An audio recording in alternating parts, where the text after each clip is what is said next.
Hello students, let's see this question. The question says 20 gram of N2 at 300 Kelvin is compressed reversibly and adiabatically from 20 decimeter cube to 10 decimeter cube. The internal energy change of the system is कितना internal energy का change आया है? So 300 Kelvin क्या हो गया? T1 हो गया, ये हो गया V1, ये हो गया V2, ठीक है। अब देखो प्रोसेस कैसा है, एडियाबैटिक प्रोसेस है, यानी कि exchange of heat is not taking place with the surrounding, यानी कि Q इज इक्वल टू 0 है। So according to first law of thermodynamics delta U क्या हो जाएगा, it is equal to W। And delta U की value क्या होती है when your when your system is adiabatically like taken is taking into adiabatic situation, ठीक है। adiabatically अगर हमें लेते हैं for an when a gas is ideal, एक ideal gas को जब हम लेते हैं तो उस केस में आपका डेल्टा यू की वैल्यू क्या होती है, NCVM T2 माइनस T1 होती है। अब देखो मैं आइडियल गैस क्यों बोल रही हूँ, लिखा तो नहीं है बट नाइट्रोजन गैस है, आइडियल गैस की तरह तो बिहेव करती है, इस वजह से ये फॉर्मूला हम यहाँ लिख सकते हैं।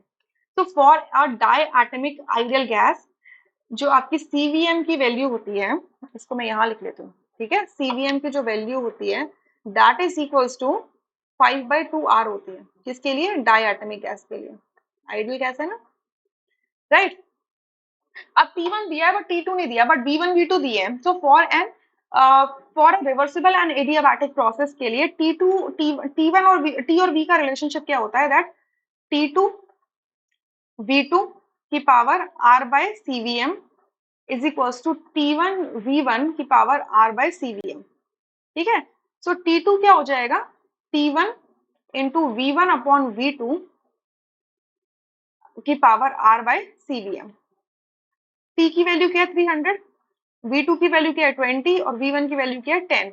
R बाय CVM कितना हो जाएगा, R बाय CVM, R तो R रहेगा, CVM क्या है 5R/2 है, तो 2 रेसिप्रोकेट कर जाएगा तो बचेगा क्या 2/5, ठीक है। तो ये हो जाएगा 2/5, या इसको फर्दर सॉल्व करेंगे तो आएगा 300 इंटू 2 की पावर 2/5। सो 2 की पावर 2/5 की लंबी सी वैल्यू आती है, बट मैं राउंड ऑफ करके आपको बोल रही हूँ कि 1.32 आती है, 1.32 आती है, ठीक है। इसको सॉल्व करेंगे तो आएगा 396 केल्विन, ठीक है। अब बस क्या करना है, वैल्यूज पुट करना है, बट अब नंबर ऑफ मोल्स निकाल सकते हो। नंबर ऑफ मोल्स क्या होते हैं, वेट अपॉन मोलर वेट।